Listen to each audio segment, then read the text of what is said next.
Ei, tudo bem por aí? Bom dia! Estamos chegando com mais uma edição do Agro Record e hoje você vai conhecer a história dessa fazenda aqui onde nós estamos, a Mandaguaí, que fica na cidade de Jaú.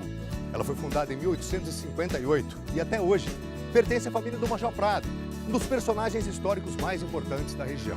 Você vai ver também que lá em Tupã, produtores de amendoim já começaram um novo plantio visando a nova safra. Na receita da fazenda, a bisneta do Major Prado, que mora aqui nesse casarão, vai te ensinar a preparar o cuscuz paulista. Então assim, ó, atenção! Se achegue aí no sofá, que o Agro Record já tá no ar.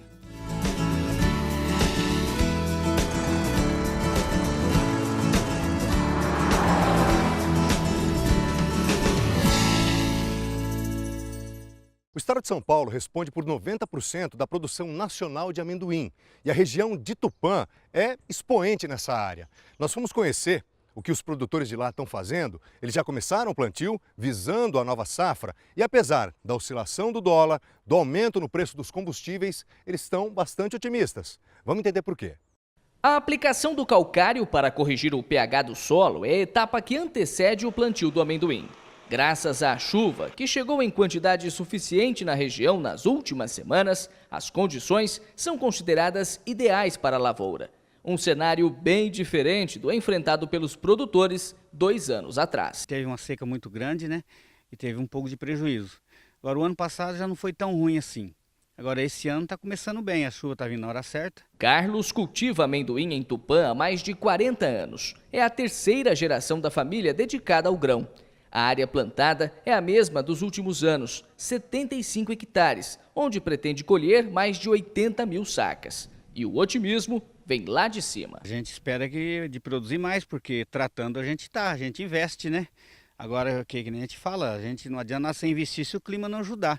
Se o clima ajudar, tudo tem para dar certo. O estado de São Paulo é responsável por 90% da produção nacional de amendoim e a região de Tupã é uma das principais produtoras do estado. O cenário por aqui só não é melhor porque, segundo os produtores, os custos de produção aumentaram em média 15% esse ano.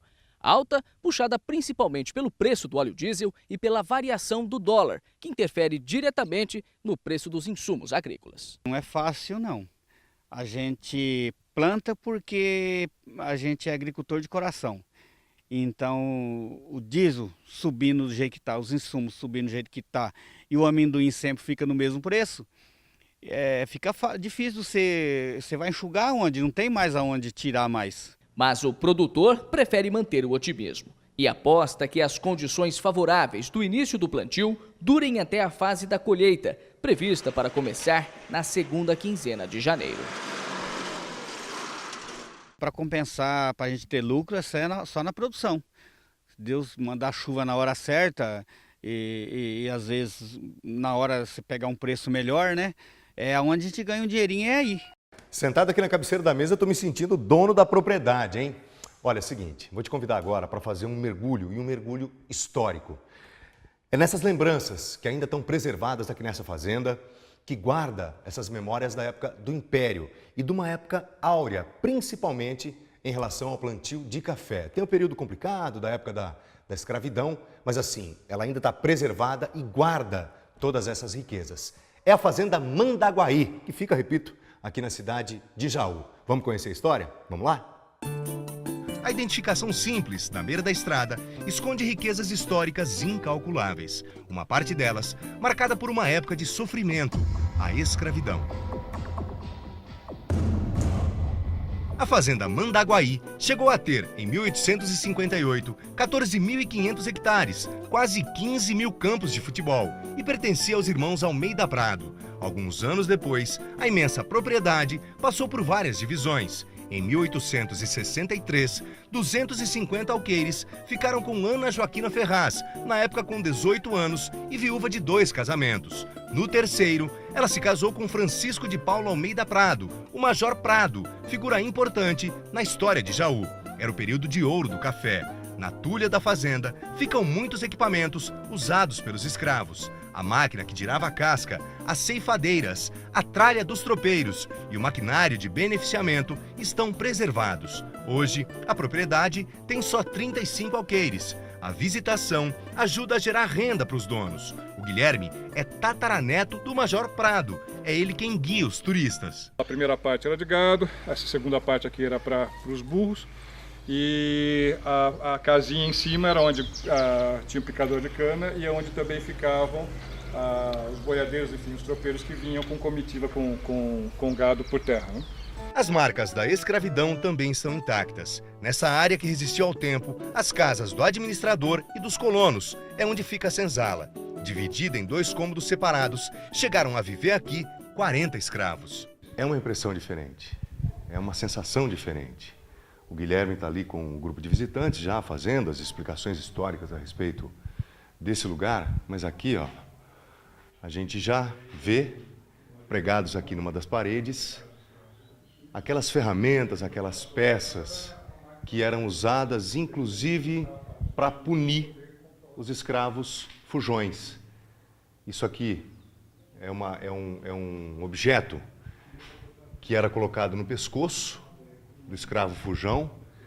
Esses cadeados aqui, ó, da época, com essas chaves, eles eram colocados também no pescoço do escravo que fugia, para que isso evitasse uma nova fuga.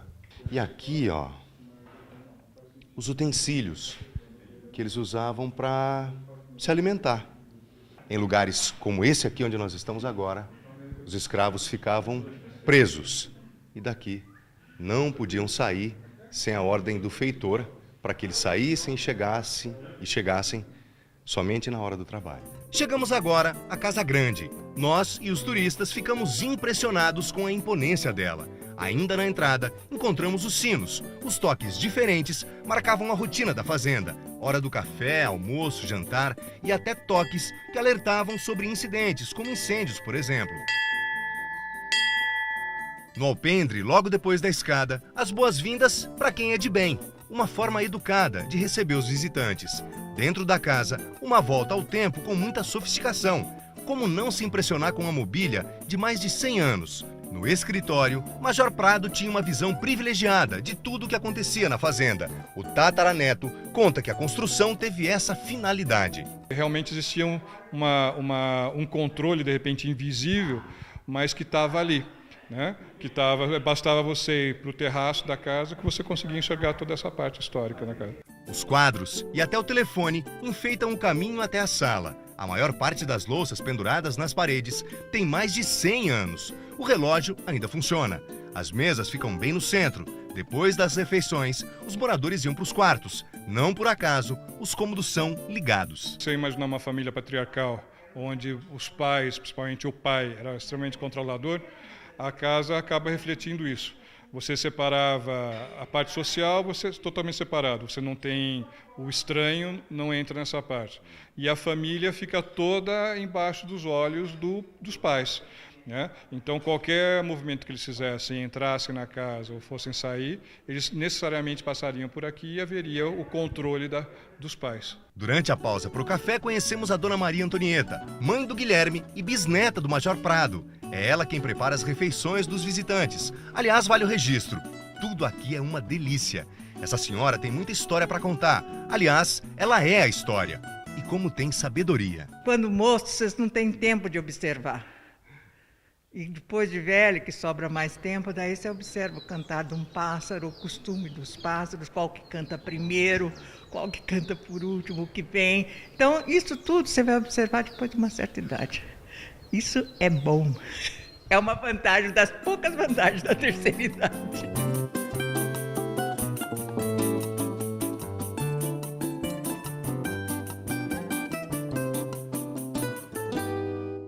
O Agro Record faz agora uma parada rápida, já tem as cotações dos produtos agropecuários. E eu preciso te fazer uma pergunta. Você sabe como é feito o salame?